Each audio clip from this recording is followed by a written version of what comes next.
chapter 4.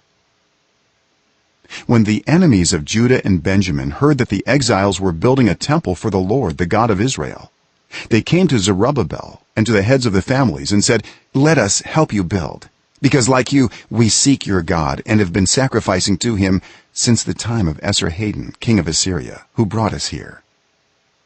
But Zerubbabel, Joshua, and the rest of the heads of the families of Israel answered, "You have no part with us in building a temple to our God. We alone will build it for the Lord, the God of Israel, as King Cyrus the king of Persia commanded us." Then the peoples around them set out to discourage the people of Judah and make them afraid to go on building. They bribed officials to work against them and frustrate their plans during the entire reign of Cyrus king of Persia and down to the reign of Darius king of Persia. At the beginning of the reign of Xerxes, they lodged an accusation against the people of Judah in Jerusalem.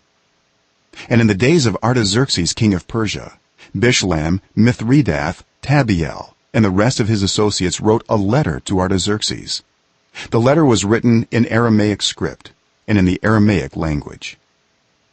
Rehum, the commanding officer, and Shimshai the secretary wrote a letter against Jerusalem to Artaxerxes the king as follows: Rehum, the commanding officer, and Shimshai the secretary, together with the rest of their associates, the judges, officials, and administrators over the people from Persia, Uruk, and Babylon, the Elamites of Susa, and the other people whom the great and honorable Ashurbanipal deported and settled in the city of Samaria and elsewhere in Trans-Euphrates. This is a copy of the letter they sent him. To King Artaxerxes, from your servants in Trans-Euphrates. The king should know that the people who came up to us from you have gone to Jerusalem and are rebuilding that rebellious and wicked city. They are restoring the walls and repairing the foundations.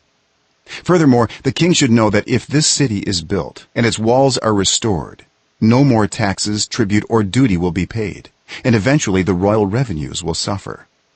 Now, since we are under obligation to the palace, and it is not proper for us to see the king dishonored, we are sending this message to inform the king, so that a search may be made in the archives of your predecessors. In these records you will find that this city is a rebellious city, troublesome to kings and provinces, a place with a long history of sedition. That is why this city was destroyed. We inform the king that if this city is built and its walls are restored, you will be left with nothing in Trans-Euphrates. The king sent this reply: To Rehum, the commanding officer, Shimshai the secretary, and the rest of their associates living in Samaria and elsewhere in Trans-Euphrates, greetings. The letter you sent us has been read and translated in my presence. I issued an order and a search was made, and it was found that this city has a long history of revolt against kings and has been a place of rebellion and sedition. Jerusalem has had powerful kings ruling over the whole of Trans-Euphrates, and taxes, tribute, and duty were paid to them. Now issue an order to these men to stop work, so that this city will not be rebuilt until I so order. Be careful not to neglect this matter. Why let this threat grow to the detriment of the royal interests?